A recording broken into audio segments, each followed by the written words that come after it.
যদি আপনার কবুল হয়, কবর সেটাকেই চেনে। যদি আমার দয়ার নবী মুস্তাফা সাল্লাল্লাহু তাআলা আলাইহি ওয়াসাল্লামের সাথে যদি মোহাব্বত ও ভালোবাসা থাকে, কবর আপনাকে চিনবে। তো বিরাদরে মুআজ্জাজ সামাইন ইকরাম, কবর আপনাকে চিনতে গেলে আপনি কবরের কথা দিনে ভাবেন, রাতে ভাবেন। যারা কবরের কথা ভেবে সারা জীবন জিন্দেগি কাটিয়ে দেয়, আল্লাহ পাক আল্লাহ তাআলা বলেন, সেই বান্দাকে আমি কবরের ভিতর যাওয়ার পরে সেই বান্দা আমি জান্নাতি বানিয়ে দিতে পারি। জোরে বলুন সুবহানাল্লাহ। তো বিরাদরে মুআজ্জাজ সামাইন ইকরাম, হযরতে আজরাইল আলাইহিস সালামের তিনি প্রত্যেকটা মানুষের রূহ জান কবজ করে। আমার আপনার সমস্ত সবাইয়ের জান পৃথিবী থেকে কবজ করে নিয়ে চলে যাবে। তো বিরাদরে মুআজ্জাজ সামাইন ইকরাম, আপনার কোলে সন্তান আছে, আপনার কোলের সন্তান কাছ থেকে আপনার জানখানা কবজ করে নিয়ে যেতে পারবে, কিন্তু আপনি কোনো চিনতে পারবেন না। বিরাদরে মুআজ্জাজ সামাইন ইকরাম, তো আপনাকে আমাকে অন্ধকার কবরের কথা ভেবে চলতে হবে। 5 ওয়াক্ত নামাজ সঠিকভাবে আদায় করতে হবে।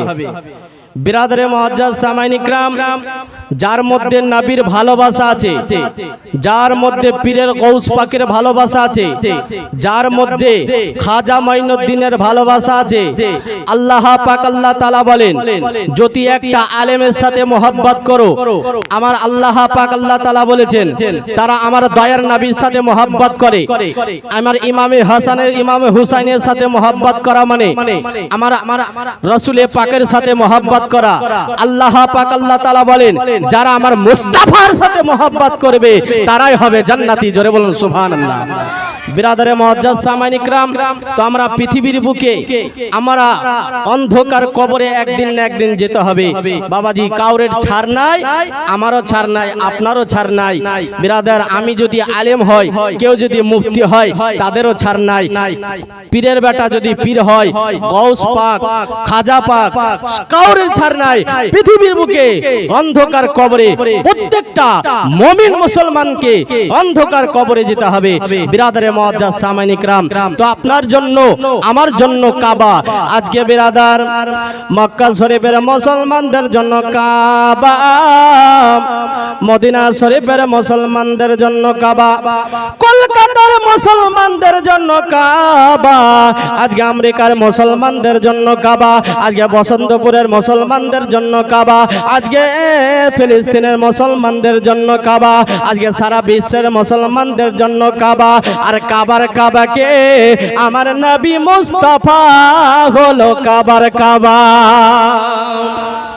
বিরাদরে মুআজ্জাজ সামাইন ইকরাম, যখন আপনার বাড়িতে কোনো সন্তান এবং কোনো বয়োজ্যেষ্ঠ মহিলা যখন বয়স হয়ে যায়, আপনার আমার যখন জানটা হযরতে আজরাইল আলাইহিস সালাম কবজ করতে আসে, আজরাইল আপনাকে বলে আসবে না।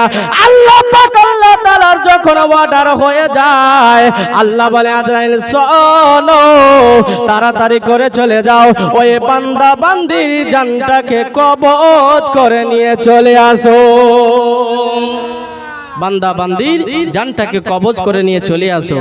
বিরাদরে মুআজ্জাজ সামাইন ইকরাম, তো পৃথিবীর মুসলমানদেরকে বলবো, ও ভাইরা আমার শুনে যান, মা রাতের বেলা গো মা, আজকে আপনার আমাকে আপনাকে পৃথিবীর মায়ের দুনিয়া ত্যাগ করতে হবে। যে বাবা অন্ধকার কবরে যারা পৃথিবী ছেড়ে চলে গেছে, যারা অন্ধকার কবরে চলে গেছে, আল্লাহ পাক আল্লাহ তাআলার কাছে আল্লাহর কাছে দোয়া করে, রব্বুল আলামিন আমাকে একবার পৃথিবীর বুকে পাঠিয়ে দেন, আমাকে একবার দুনিয়ার বুকে পাঠিয়ে দেন। আমি শুধু নামাজ পড়বো, হজ করব, যাকাত করব, দুনিয়াবি কোনো কথা বলবো না। আজকে আপনারা আমরা কত টাকা পয়সার পেছনে ছুটি, কত ধন দৌলতের পেছনে ছুটি। আমার আল্লাহ পাক আল্লাহ তাআলা বলতে আছে, এ বান্দারা তোমরা শুনে নাও, শুনে নাও, যদি তোমরা মুস্তাফাকে পেতে চাও, তা আমার দয়ার নবীকে মোহাব্বত করো। আমার দয়ার নবীকে মোহাব্বত করো। বিরাদারে মুআজ্জাজ সামাইন ইকরাম, একটা কথাই আপনাকে বলতে চাই, আমার আপনারা যখন পৃথিবীর মায়ার দুনিয়া ত্যাগ করে চলে যাবে, এই পৃথিবীতে দুনিয়াতে মানুষ বলে কেউ থাকবে না। আপনি আমি থাকব না, আপনার বাবা থাকবে না, আপনার মা থাকবে না, কেউ থাকবে না, শুধু আল্লাহ পাক আল্লাহ তাআলা থাকবেন। শুধু চারটে ফেরেশতা থাকবে। ফেরেশতা মণ্ডলী একা বলবে, হে আল্লাহ পাক আল্লাহ তাআলা বলবেন, হে ফেরেশতা মণ্ডলীরা তোমরা শুনে নাও, শুনে নাও। হে আজরাইল তুমি শুনে নাও, তুমি মিকাইলের জানখানা কবজ করে নাও। আমার আল্লাহ পাক আল্লাহ তাআলা ফেরেশতা মণ্ডলীকে বলবে, ওগো আমার ফেরেশতা তুমি তাড়াতাড়ি করে চলে যাও, তুমি জানখানা কবজ করে নাও। কিন্তু হযরতে জিবরিল আলাইহিস সালাম সেই মুহূর্তে থাকবেন। থাকার পরে হযরতে জিবরিলের কাছে যাবেন। জিবরিল আলাইহিস সালাম বলতে থাকবেন, আল্লাহ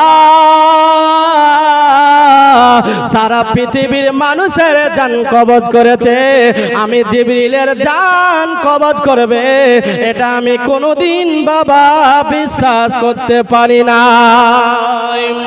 হযরতে জিবরিল আলাইহিস সালামের জানখানাও কবজ করবে। বিরাদার আপনাদের আমাদের তো জান কবজ করবে, কিন্তু হযরতে জিবরিলের জান কবজ করবে। বিরাদারে মুআজ্জাজ সামাইন ইকরাম, আল্লাহ পাক আল্লাহ তাআলা বলবেন, এ যাও জান্নাতি ফেরেশতা তোমরা শুনে নাও, শুনে নাও।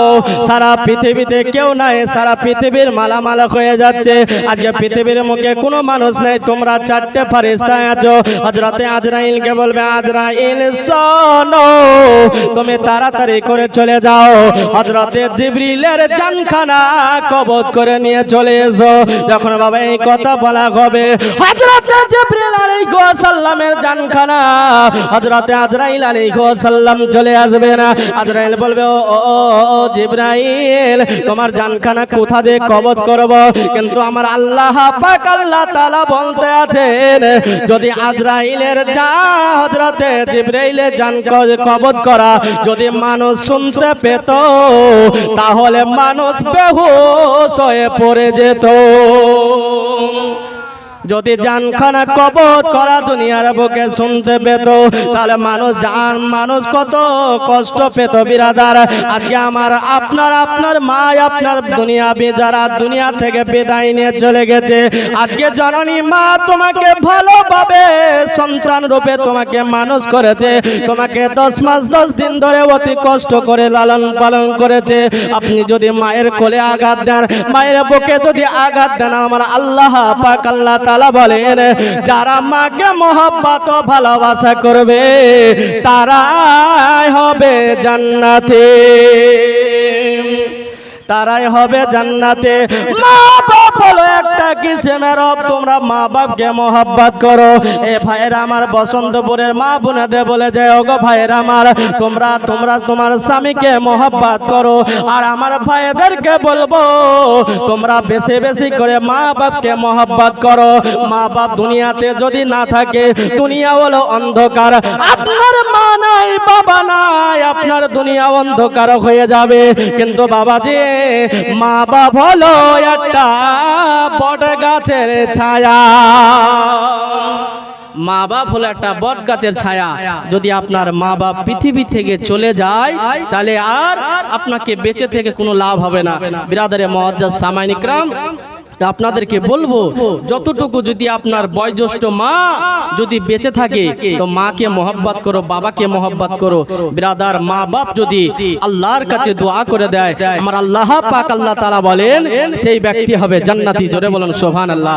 একবার দরুদ পড়ুন, আল্লাহুম্মা সাল্লি আলা সাইয়্যিদিনা মাওলানা মুহাম্মাদ ওয়া আলা আলে সাইয়্যিদিনা মাওলানা মুহাম্মাদ সাল্লাল্লাহু আলা মুহাম্মাদিন সাল্লাল্লাহু আলা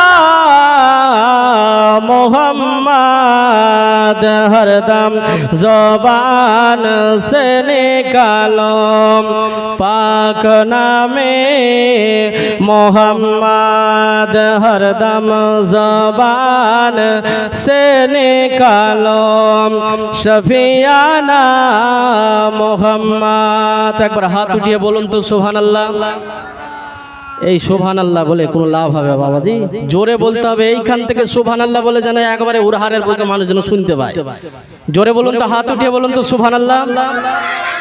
যে যে হাত তুলেছেন 500 টাকা করে পয়সা দেন দিনই। আরে বাপ রে, যখনই বলেছি 500 টাকা পয়সা দেন মানে বুকের মধ্যে মনে হচ্ছে আঘাত হয়ে গেল। একবার জোরে বলুন না সুবহানাল্লাহ। ওরে ও ভূমি মদিনার ভূমি, জোরে বলুন। ওরে ও ভূমি মদিনার ভূমি, ওরে ও মাটি মদিনার মাটি, ওরে ও ভূমি মদিনার ভূমি। আরে দুই থেকে দুই সাথী হায়, বিছখানে আমার নবী জিন্দা সোয়ে রয়। জোরে বলুন। ওরে ও ভূমি মদিনার ভূমি, ওরে ও মাটি মদিনার মাটি। বিরাদরে মুআজ্জাজ সামাইন ইকরাম, আপনারা আমরা যদি মদিনার এক টুকরা যদি মাটি পেতাম রে বাবা, আজকে আমরা চোখে সুরমা লাগিয়ে দিতাম গো। এ বাবা জীবন বন্ধু সোনা মানিকরা, আজকে যদি আমরা মদিনা শরীফের মাটি পেতাম তাহলে আমরা চোখে সুরমা লাগিয়ে দিতাম। আমার আল্লাহ পাক আল্লাহ তাআলা বলতে আছেন, হে আমার বান্দা বান্দীরা তোমরা শুনে নাও, শুনে নাও, সারা জগৎকে যদি মহব্বত ও ভালোবাসা করো কিন্তু মুস্তাফাকে বেশি করে মহব্বত করো। যদি আমার মুস্তাফাকে মহব্বত করে অন্ধকার কবরে যান, আল্লাহ পাক আল্লাহ তাআলা বলতে আছেন সেই ব্যক্তি হবে জান্নাতি। জোরে বলুন সুবহানাল্লাহ। তো বিরাদরে মুআজ্জাজ সামাইন ইকরাম, হযরতে জিবরিল আলাইহিস সালামের জানখানা কিভাবে কবজ করবে দেখেন। আমার আল্লাহ পাক আল্লাহ তাআলা বলতে আছে, এ আজরাইল তুমি শুনে নাও, শুনে নাও, শুনে নাও। তোমাকে আমি একটা কথাই বলে দেই, হযরতে আজরাইল আলাইহিস সালামকে ডাক করা হলো, এ আজরাইল শোনো, তুমি জানখানা কবজ করে নাও। আমার আল্লাহ পাক আল্লাহ তাআলার অর্ডার হয়ে গেল। আজরাইল আলাইহিস সালাম চলে আসলেন। চলে আসার পরে জিবরিল আলাইহিস সালামের কাছে হাজির।